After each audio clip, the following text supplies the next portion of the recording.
Iniciamos el tema de enfoques y alcances de la investigación. Vamos a separar los dos elementos, el enfoque del alcance, y iniciamos.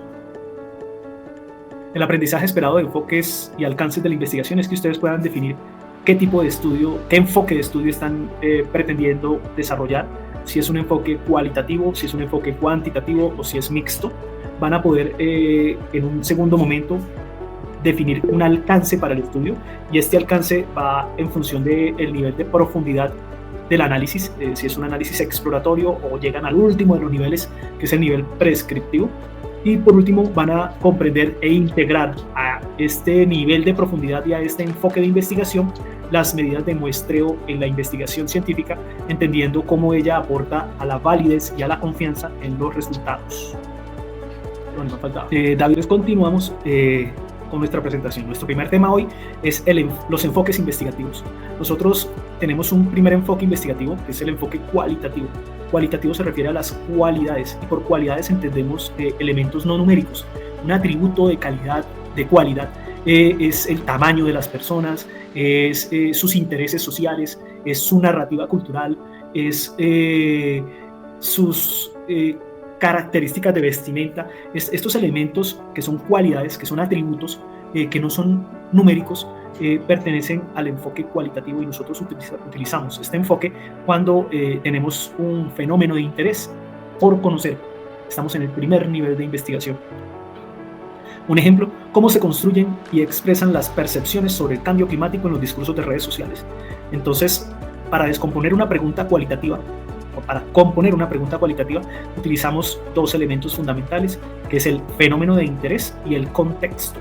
Como fenómeno de interés, en esta pregunta tenemos las percepciones expresadas por las personas, y como contexto, ¿en dónde? En los discursos de redes sociales.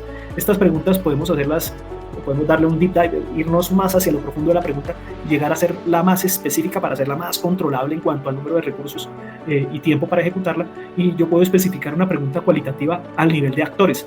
¿Cómo difieren las narrativas sobre el cambio climático entre activistas ambientales y escépticos en redes sociales? Ahí ya le metí un tercer elemento, que son las personas. O plataformas. ¿Qué diferencias existen en la construcción del discurso sobre el cambio climático en Twitter, Facebook e Instagram? Entonces mira cómo amplié el contexto cuando hablé de plataformas. Emociones y tono. Yo quiero saber si hay emociones positivas, negativas o neutras, y tono agresivo, lenguaje inapropiado en las expresiones de redes sociales y narrativas sobre el cambio climático en redes sociales. Estoy intentando de esta forma describir cualidades, características generales no numéricas de los eventos o fenómenos de interés. La palabra clave para los estudios de enfoque cualitativo es la característica, la cualidad. En el enfoque cuantitativo, nosotros decimos cuántos. La palabra clave es el número, es el evento contable, es la cuantificación. Nosotros estudiamos fenómenos que se puedan medir. Entonces, si hablamos de medición, nuestro fenómeno de interés en este punto ya no se torna cualitativo, sino numérico. Nosotros queremos saber en qué medida los niveles de hemoglobina glicosilada, los niveles son una unidad contable, de pacientes con diabetes tipo 2 cambian a los 2 años de tratamiento con metformina. Y yo puedo irme a especificar esta pregunta y continuar con otras unidades contables, otros elementos cuantitativos diferentes de los niveles de hemoglobina glicosilada. Utilizaría los niveles de glucosa, o la variación en la resistencia a la insulina, o la incidencia de eventos hipoglicémicos, el número de veces que le da baja de azúcar a los pacientes, con la misma intervención, ¿cierto? Entonces mira cómo mi fenómeno de interés es cuantitativo. Mira cómo mi población, pacientes con diabetes tipo 2, se mantuvo estable en la especificidad de la pregunta. Mira cómo mi exposición, en este caso la metformina, se mantuvo constante en los 3 niveles, en las 3 especificaciones de la pregunta. De una pregunta fundamental, yo puedo irme a diferentes niveles de especificación, ajustando el fenómeno de interés a variables de medición para que permanezca en el enfoque cuantitativo. El enfoque mixto o integrativo es más fácil que los dos anteriores porque integra los dos anteriores. Y para integrar los dos anteriores yo podría utilizar las mismas preguntas que utilicé en el enfoque cuantitativo, pero ahora, además de eso, describir elementos, conceptualizar elementos que no estén claramente definidos en mi ejercicio de investigación. Entonces, en un estudio de nivel mixto yo puedo hacer una revisión de los medicamentos que se usan en el tratamiento de pacientes diabéticos, explicando qué es la metformina, explicando qué es la hemoglobina glicosilada, explicando qué es la diabetes tipo 2, a quiénes afecta, qué problemas o consecuencias tienen los pacientes con mal tratamiento de diabetes tipo 2, y posteriormente en este enfoque que es integrativo, que tiene tanto elementos cualitativos como cuantitativos, después de que describí las características y conceptualicé los elementos y lo hice sobre los individuos de estudio, además voy a tomar medidas, unidades contables. Entonces, en el enfoque mixto, la palabra clave es la integración entre cualidad y cantidad. Alcance y niveles de la investigación. Ya que hablamos de los enfoques, vamos a profundizar un poco en esos enfoques y entramos a nuestro nivel base de investigación. Cuando iniciamos la investigación de un concepto que es desconocido para todos o del que se conoce muy poco, nosotros hablamos de explorar. En este primer nivel de investigación, la exploración le permite al explorador conocer las dimensiones de la cueva, explorar el desierto y saber en dónde encontrar oasis. En este nivel de investigación nosotros buscamos identificar características, dimensiones y dominios. Un ejemplo de una identificación de características es cómo la inteligencia artificial se usa en educación, a través de entornos virtuales de aprendizaje, a través de modelos de calificación automática, a través de feedback con sistemas de lenguaje abierto. Estas características yo no las conozco, yo quiero conocerlas y planteo una pregunta de identificación de características. O puedo explorar dimensiones.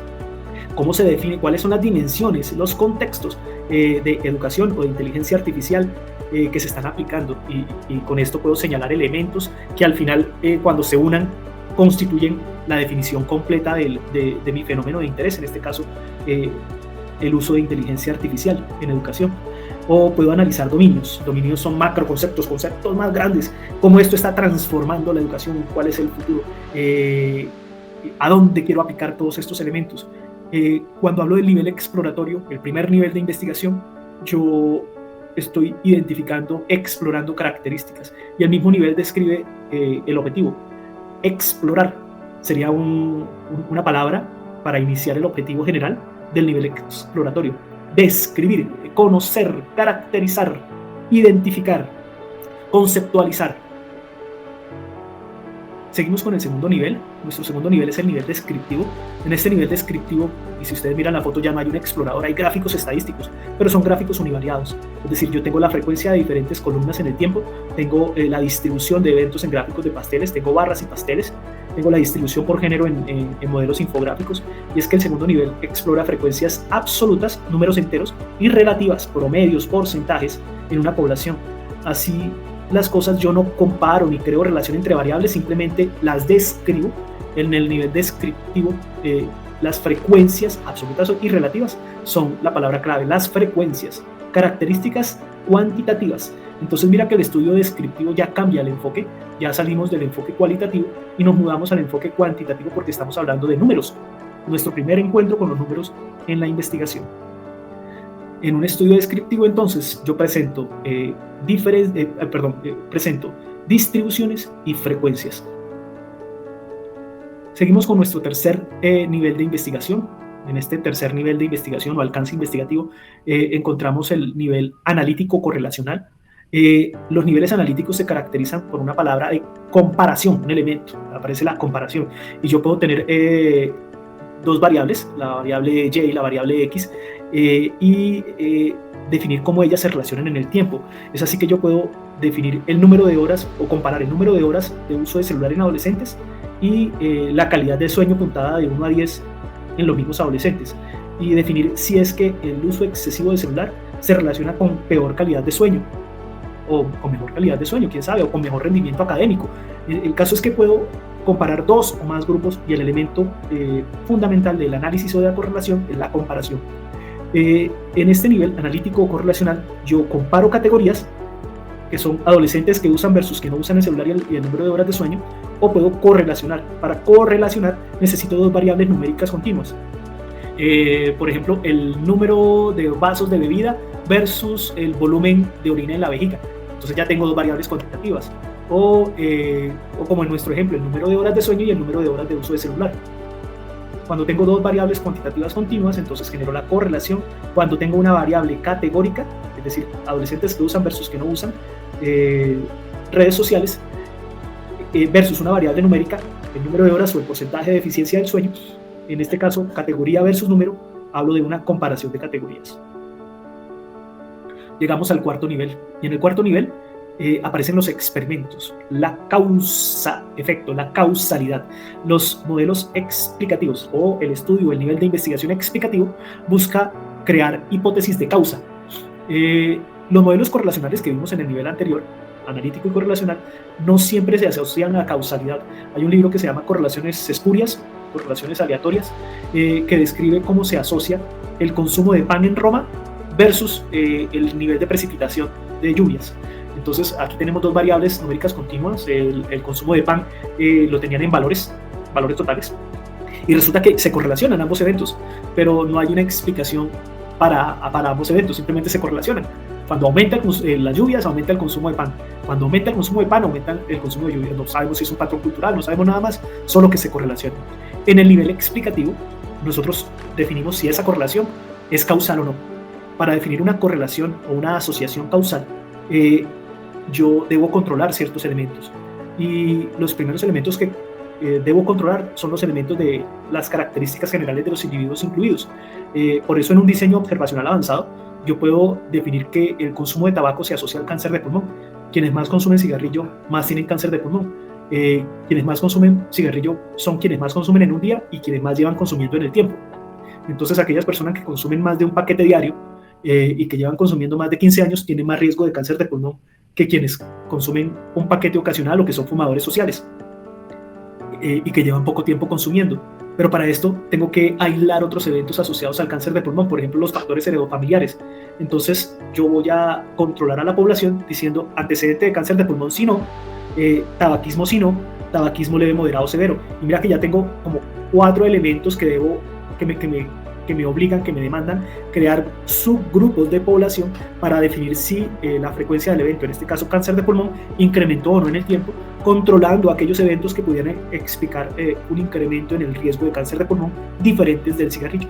Entonces, en el nivel explicativo, el primer elemento que tenemos es el control, y el segundo elemento aparece en el diseño experimental, que se llama la aleatorización. La aleatorización, el asignar los eventos al azar, nos permite controlar elementos de población como este que acabo de mencionar cuando yo lo desconozco. Es decir, yo no sé que el antecedente de cáncer de pulmón en la familia incrementa el riesgo de cáncer de pulmón en el sujeto observado. Asumamos que yo no lo sé, yo soy médico, sí lo sé, pero asumamos que yo no lo sé. ¿Cómo podría yo controlar que esta variable, antecedente de cáncer de pulmón, no estuviera alterando mis resultados? Y la forma es mediante la asignación de observaciones aleatorias. En el diseño experimental yo tengo 2 píldoras, una píldora con sustancia activa, con efecto, y una píldora sin efecto, la llamamos placebo, y yo voy a aleatorizar a los individuos en un grupo de población a recibir o una píldora activa o una píldora inactiva. Para poder asignar a los individuos, yo no puedo asignarlos a conveniencia porque estaría alterando los resultados. Podría querer beneficiar más a un individuo que al otro. Entonces, para esto, creo números aleatorios y termino asignando grupos que, al menos por aleatorización, son más o menos similares en sus características generales, y esto permite controlar elementos en sus antecedentes que hubieran obligado a una selección conveniente de individuos. Cuando nosotros utilizamos la aleatorización en el experimento y el control de la población, hablamos del diseño explicativo o experimental. Palabras clave: el control de la población y la aleatorización o experimentación. Seguimos con nuestro quinto nivel de investigación. Nuestro quinto nivel de investigación, alcance de investigación, es el nivel predictivo. Y la imagen que representa el nivel predictivo que escogí para el día de hoy es una medium, una adivina, porque ella está prediciendo el futuro, está adivinando el futuro, y ella adivina el futuro en función de datos históricos. Entonces, el nivel predictivo parte de contar con datos, de poder organizar datos en el tiempo y ver el futuro, adivinar el futuro. Pero esta adivinación del futuro se basa en un supuesto fundamental. El supuesto fundamental econométrico es ceteris paribus. Ceteris paribus quiere decir lo demás permanece constante. Entonces, si yo siguiera haciendo ejercicio en la misma intensidad todos los días, esperaría perder 50 kilos en X cantidad de tiempo. Mira que yo puedo predecir la cantidad de kilos que pierdo en el tiempo siempre y cuando lo demás permanezca constante, es decir, continúo haciendo ejercicio y dieta. Pero si alguno de estos elementos se altera, mi predicción pues no se cumple.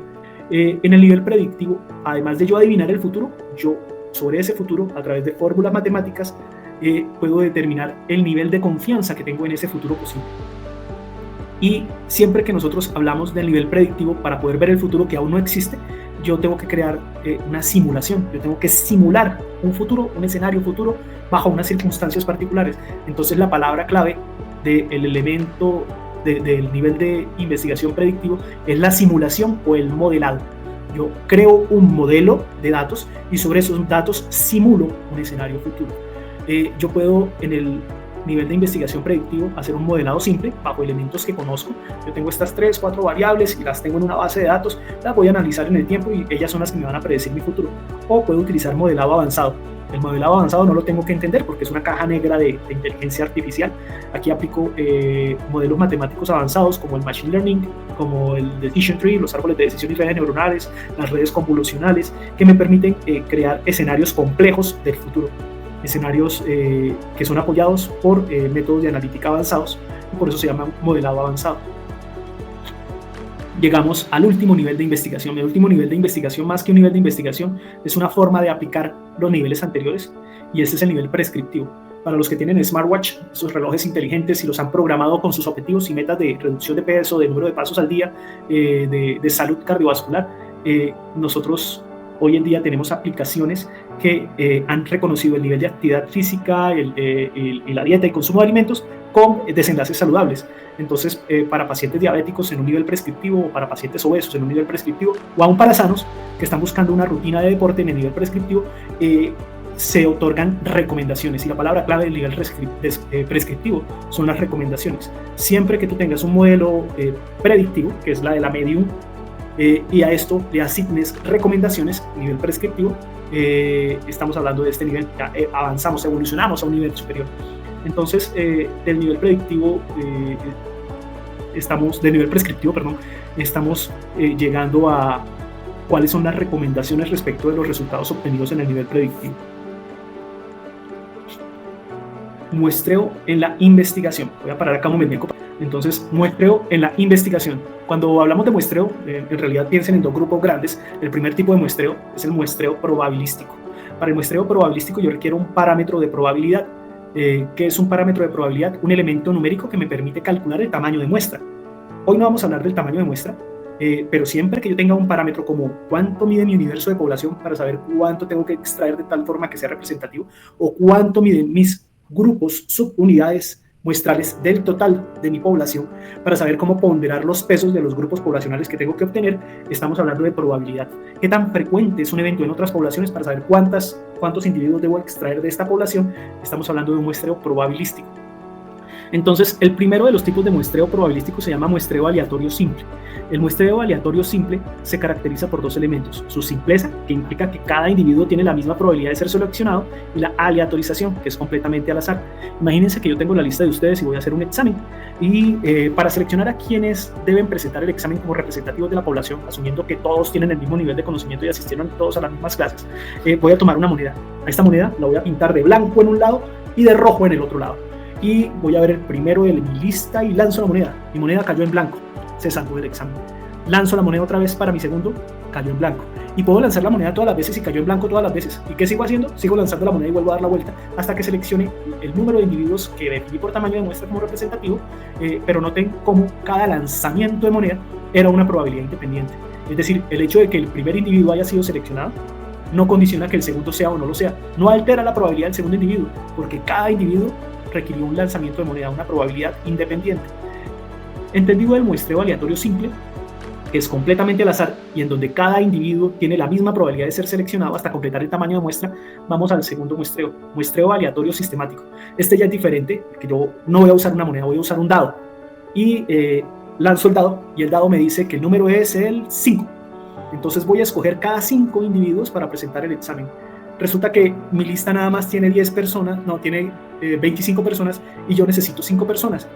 Puedo recorrerla hasta el final, pero resulta que el último no vino. Continúo, vuelvo al primero y otra vez voy de 5 en 5. Nota que aquí la probabilidad de cada individuo de ser seleccionado depende de intervalos regulares. Entonces, cuando yo tengo un intervalo regular, tengo un sistema una forma de escoger siempre de la misma forma a los individuos, ya difiero un poco del muestreo aleatorio simple y encuentro una forma bajo intervalos regulares de seleccionar a mis individuos. Me refiero al muestreo aleatorio sistemático. Vamos al tercer tipo de muestreo probabilístico. El muestreo probabilístico, les digo nuevamente, la probabilidad depende de esos parámetros que yo tenga para alimentar el modelo.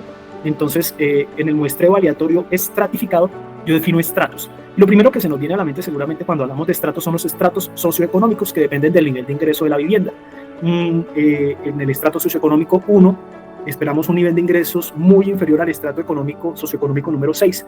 Entonces, nota que yo creé como unas medidas de orden del estrato 1 al 6, siendo el estrato 1 el de menor ingresos y 6 el de mayor número de ingresos, y voy a crear un muestreo de los estratos socioeconómicos partiendo del tamaño de muestra total y sabiendo qué proporción pertenece a cada estrato. Entonces, si yo tengo una base de datos de 1000 personas y sé que la distribución de los estratos socioeconómicos son que el 60% está por debajo del estrato 4, entonces voy a tomar un tamaño de muestra, un número de individuos que corresponda a ese 60% para esos estratos y al 40% restante para los estratos por encima del estrato 4. Entonces, el muestreo aleatorio estratificado depende de poder crear estratos o niveles, órdenes entre los elementos bajo una característica de interés y sobre esa característica de interés determinar la representatividad de mi población hacia el universo, de mi muestra hacia el universo. El último de los muestreos se parece bastante al aleatorio estratificado, se llama muestreo por conglomerados.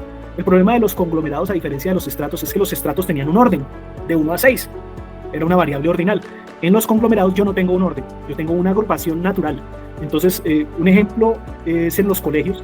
Yo quiero saber cómo le va a los estudiantes en el colegio con un nuevo examen, y puedo organizar a los estudiantes dependiendo de las notas que han tenido en el histórico, como de bajo, mediano y alto rendimiento. Entonces ya ahí creé estratos.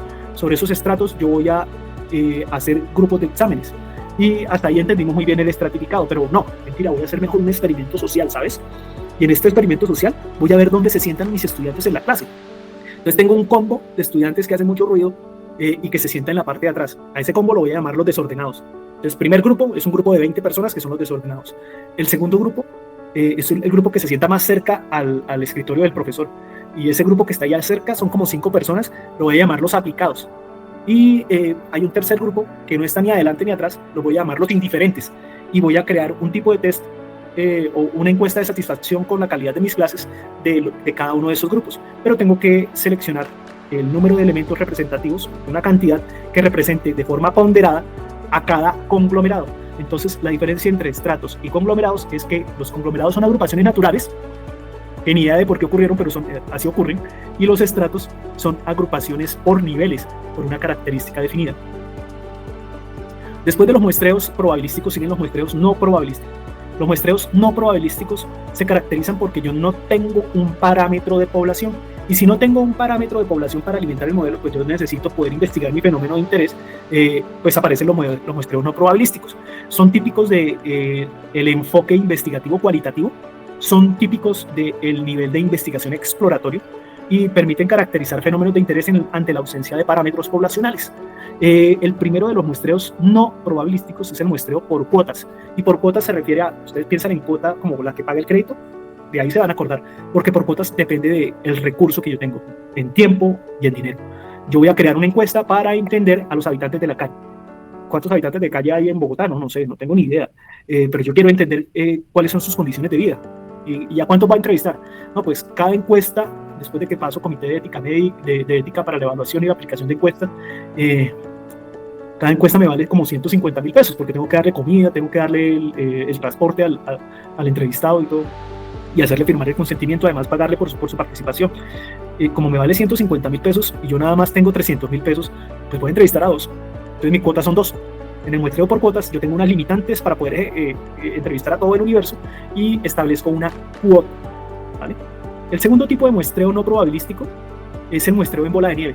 Y bola de nieve se van a acordar por la analogía con la bola de nieve. Cuando ustedes sueltan una bola de nieve en la parte alta del risco de un nevado, esa bola se va nutriendo con la nieve que va abajo y va creciendo y va creciendo y va creciendo hasta que en su sustrato, en la parte de abajo, ya no hay más nieve, entonces la bola comienza a decrecer. El muestreo en bola de nieve tiene por interés el agotar una característica de difícil estudio. Se utiliza mucho en enfermedades raras, enfermedades de poca frecuencia, cuando no tengo parámetros de población, obviamente porque es no probabilístico, o en enfermedades, en condiciones, en fenómenos de interés de difícil estudio. Un ejemplo de un muestreo de bola de nieve es vamos a estudiar a los consumidores de drogas endovenosas. Yo no puedo abrir una convocatoria, hola, se cita a todos los consumidores de drogas endovenosas, a los toxicómanos endovenosos, a esta encuesta. No, eso no va a pasar, porque el consumo de drogas endovenosas, el consumo adictivo, el consumo ilícito, es ilícito, de drogas endovenosas, por tanto, tengo que encontrar alguna forma de llegar a los individuos para agotar mis categorías de interés, para llenar mi bola de nieve. Entonces yo veo que hay un señor, conozco a un señor que está en rehabilitación por consumo de drogas endovenosas. Él tiene una red de contactos de consumidores de drogas endovenosas. Voy a entrevistarlo a él y él me va a remitir con alguien más, me va a presentar a alguien más y yo voy a hacerles encuestas, cuestionarios, entrevistas de tipo narrativo que me permitan capturar las características principales a mi amigo, el que acabo de conocer en rehabilitación, que quiso hablarme, y él me va a presentar a alguien que pues, también consume, que lo conoció en sus redes, y de esta forma yo voy investigando las características hasta que siento que ya me están diciendo lo mismo. Cuando ya me están diciendo lo mismo, siento que agoté mi bola de nieve, ya no encuentro más sustrato, ya no se va a llenar más la bola de nieve y ya puedo describir un fenómeno que no conocía muy bien. Exploré el fenómeno hasta agotar las categorías que definían el fenómeno, desde la perspectiva de personas que viven con esta condición de adicción a uso de drogas endovenosas. Vamos al tercer tipo de muestreo no probabilístico, y ese tercer tipo de muestreo es el muestreo según criterio. Yo hablo con un experto, yo le pregunto al profe que seleccione a los más vagos de la clase para preguntarles qué cosas los motivan o desmotivan a participar en las clases, y con esto crear un plan de motivación a mis estudiantes respecto de los incentivos escolares, escoger un mejor incentivo que la nota, escoger un mejor modelo de presentación o de curso que sea más afín a estos estudiantes de bajo rendimiento. Pero para eso requiere un criterio, y ese criterio me lo da un experto. Entonces, en el muestreo según criterio, lo que utilizo es la experiencia o juicio de un experto en la selección de individuos. ¿Cuántos? Los que él defina, pero con un criterio. Tiene que tener un criterio de selección. Por último, está el muestreo por conveniencia, que difiere del muestreo según criterio, en que no hay ningún criterio. O sea, el criterio que hay en el muestreo por conveniencia es que la información esté. Un muestreo por conveniencia, un ejemplo típico son las encuestas de satisfacción, donde individuos voluntarios llenan y dicen que les fue muy bien. Las encuestas de satisfacción suelen estar sesgadas hacia arriba porque son voluntarios a los que les fue muy bien con el servicio los que responden, o son personas muy insatisfechas con el servicio, muy disgustadas, que quieren hablar pestes del servicio. Pero en este caso son voluntarios, y los voluntarios tienen que tener un movilizador emocional para poder desarrollar la encuesta, y ese movilizador emocional, que no fue un criterio mío sino de ellos, fue que por conveniencia me llenó la base de datos y yo tengo la base de datos para ser analizada.